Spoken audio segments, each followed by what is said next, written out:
she said. The wedding is on, but I'm spending the last few nights with my ex. I quietly made a call. 2 days later, at the party, her phone rang. Ma'am, is this you in the video that went viral last night? I'm 26, and I thought I had life figured out. I'd been dating Vanessa for 3 years, and we were 2 months away from our wedding. I work in finance, pull in decent money, and honestly believed I'd found someone who valued loyalty as much as I did. We met through mutual friends at a rooftop bar in Boston, and she seemed perfect, smart, ambitious, worked in marketing, had her own place. We moved in together after a year, and everything felt right. Until it didn't. It was a Tuesday night, around 9 p.m. I came home early from a work trip that was supposed to last until Thursday. My boss had food poisoning, so the meetings got rescheduled. I figured I'd surprise Vanessa, maybe order her favorite Thai food, watch something stupid on Netflix. When I walked into our apartment, I heard her laughing on the phone in the bedroom. The door was cracked open. I know, she was saying, voice all giggly in a way I hadn't heard in months. It's insane, but I need this. Just a few nights. He'll never know. I froze in the hallway. Ryan, come on. We were together for 5 years. You know me better than anyone. And honestly, the sex with Jake it's fine, but it's not us. I just need to get you out of my system before I lock this down forever. Ryan. Her ex-boyfriend. The guy she'd sworn meant nothing to her anymore. The guy she told me not to worry about when he texted her, "Happy birthday" last year. I stood there for maybe 2 minutes, just listening. She was planning to see him. Multiple times. In the week leading up to our engagement party, which was that Saturday, 5 days away. I'll tell Jake I'm staying at my sister's place for the bachelorette prep, she continued. He's so busy with work, he won't even question it. And honestly, he's kind of boring lately. You remember how to make me feel alive. I backed out of the apartment as quietly as I'd entered. Sat in my car for 20 minutes, hands shaking on the steering wheel. I wanted to storm back in, confront her, blow everything up right there. But something stopped me. Maybe it was pride. Maybe it was the 3 years I'd invested, the deposits we'd put down, the family and friends who were flying in for the wedding. Or maybe I just wanted her to suffer the way I was suffering in that moment. I drove to a friend's place, Marcus, my college roommate. Told him everything. He poured me a drink and said, "Man, you need proof. And you need to make this count." That's when I made the call. I have a buddy from high school, Derek, who works in private investigation now. Mostly insurance fraud cases, but he owed me a favor from when I helped him get a job interview at my firm 2 years back. I called him that night, explained the situation. He said he'd handle it, but I had to be absolutely sure I wanted to go down this road. Once you see it, you can't unsee it, he warned me. I already can't unsee what I heard, I told him.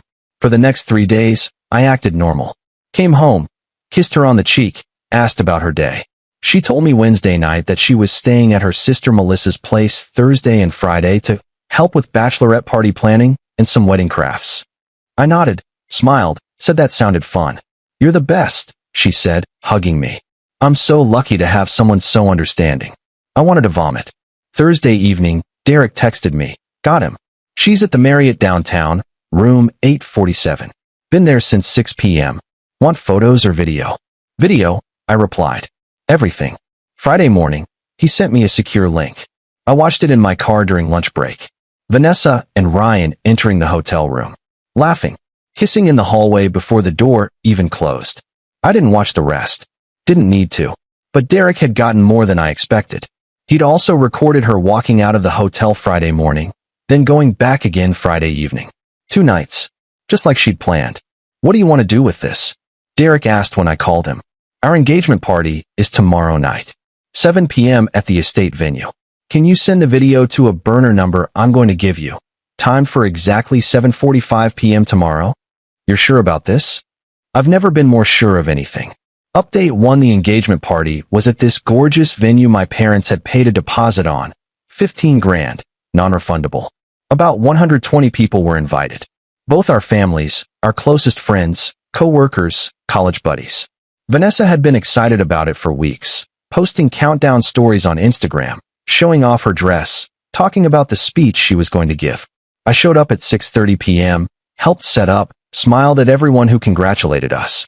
Vanessa looked beautiful, navy blue dress, hair done perfectly, makeup flawless. She kept touching my arm, playing the perfect bride-to-be. I missed you so much these past 2 nights, she whispered to me around 7:15. But it was worth it. The bachelorette stuff is going to be amazing. I'm glad you had fun, I said. At 7:30, people started giving toasts. Her father went first, talking about how proud he was, how I was the son he never had. Her sister Melissa went next, crying about how beautiful the wedding was going to be. My brother gave some embarrassing stories about me from childhood. Then at 7:43, Vanessa stood up to give her speech. I just want to say, she began, voice shaky with emotion, that Jake is the most incredible man I've ever met. He's patient, he's kind, he's everything I've ever wanted in a partner. Her phone rang. Loud. She'd left it on the table next to me, and the screen lit up with an unknown number. She paused, annoyed. Sorry, let me just... I picked up her phone and answered it on speaker before she could stop me. Hello, I said calmly. A female voice came through, Derek's girlfriend, who'd agreed to make the call. Hi, is this Vanessa Carter? Vanessa's face went pale. Yes? Who's this? Ma'am, I'm calling from TMZ Boston. We received an anonymous tip about a video that went viral last night on Twitter. It shows you and another man entering and exiting the Marriott downtown hotel on 2 separate nights this week. The metadata shows the footage is from this Thursday and Friday. We're running a story and wanted to get your comment. Can you confirm if that's you in the video? The room went dead silent. Vanessa looked at me, then at the phone, then back at me. Jake, what is this? I stood up, pulled out my own phone, and opened the link Derek had sent me. I connected it to the venue's TV screen, the same screen that had been showing our cute couple photos all night. The video played. Crystal clear footage of Vanessa and Ryan walking into the hotel, kissing, his hand on her lower back. Her mother gasped. Her father stood up, face red. My mom grabbed my arm. Jake, please, let me explain, Vanessa started. Explain what? I said quietly. That you spent the last 2 nights before our engagement party sleeping with your ex? That you told him I was boring? That you needed to get him out of your system before you locked down our marriage? She started crying. How did you? Who? I came home early Tuesday. I heard everything. Update 2: the party imploded. Vanessa's sister tried to grab her phone, demanding I delete the video.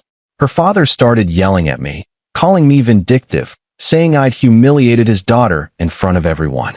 Some of our friends just stood there in shock. A few of Vanessa's girlfriends actually left with her when she ran out crying. But my family? They stayed. My brother clapped me on the shoulder and said, "Proud of you, man." Marcus, who'd known about it all along, went to the bar and announced, "Drinks are on, Jake, tonight. The wedding's off, but the party doesn't have to be." About half the guests stayed. It turned into the weirdest celebration I'd ever been part of. People congratulating me for dodging a bullet, sharing their own cheating stories, taking shots in my honor. Vanessa's mother approached me around 9 p.m., eyes red. She made a mistake, she said. But you didn't have to destroy her like that. I didn't destroy her, I said. She destroyed herself. I just showed everyone who she really was. My phone started blowing up that night.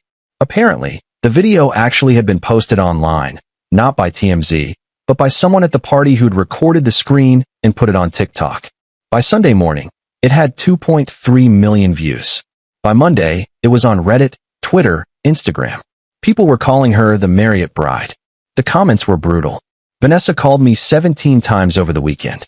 I didn't answer. Finally, she sent a long text. "Jake, I'm so sorry. I made the worst mistake of my life. Ryan meant nothing. It was just cold feet. I was scared of commitment, and I sabotaged everything. Please, can we just talk? I'll do anything to fix this. I love you. I want to marry you. Please don't throw away 3 years over one stupid mistake." I didn't respond. Update 3: by Wednesday, the fallout was massive. Vanessa had to delete all her social media because people were flooding her comments. Ryan apparently got fired from his job, something about a morality clause in his contract at the private school where he taught. Vanessa's company put her on leave because clients were calling to complain about the viral video being associated with their brand. She showed up at my apartment Thursday night. I'd changed the locks, but she stood outside for 40 minutes, crying and begging me to let her in. Marcus was staying with me temporarily and had to call the cops to get her to leave. Her father tried to sue me for emotional distress and defamation. His lawyer sent a letter demanding I pay for therapy costs and remove the video from the internet. My lawyer laughed and sent back a response basically saying good luck with that. The wedding venue wouldn't refund us, but I didn't care. My parents said they'd eat the cost. They told me they were proud I'd stood up for myself. I started therapy. Realized I'd been ignoring red flags for months. How she'd been distant. How she always had her phone face down. How she'd stopped initiating anything physical. My therapist said sometimes people need closure through confrontation, but sometimes they need closure through truth. I'd chosen truth. 3 months later, I heard through mutual friends that Vanessa and Ryan tried to date officially, but it fell apart within 6 weeks. Apparently, the public humiliation and guilt were too much. She moved back in with her parents in Vermont. Last I heard, she's working remote for some startup, staying off social media, trying to rebuild her life. Final update, it's been 8 months now. I'm doing better than I thought I would. I went to therapy consistently, started hitting the gym again, picked up hobbies I dropped, got back into playing guitar, started hiking on weekends. Marcus and I actually got an apartment together, and it's been good for both of us. I started dating again in June. Nothing serious yet, but I'm not closed off to it. I'm just more careful now, more aware of red flags, more willing to trust my gut. People still recognize me sometimes. Hey, aren't you the guy from that video? It's awkward, but it's died down. The internet moves fast. There's always a new scandal. My family threw me a dodged a bullet party for my 27th birthday last month. It was half joking, half serious. But honestly, they weren't wrong. I don't regret what I did.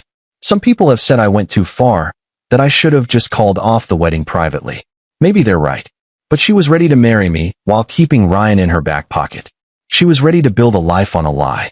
And I wasn't going to let her do that to me. The video's still out there. I can't control that. But I can control how I move forward. And I'm moving forward without her. Edit 1. A lot of people are asking if I kept the ring. Yes, I did.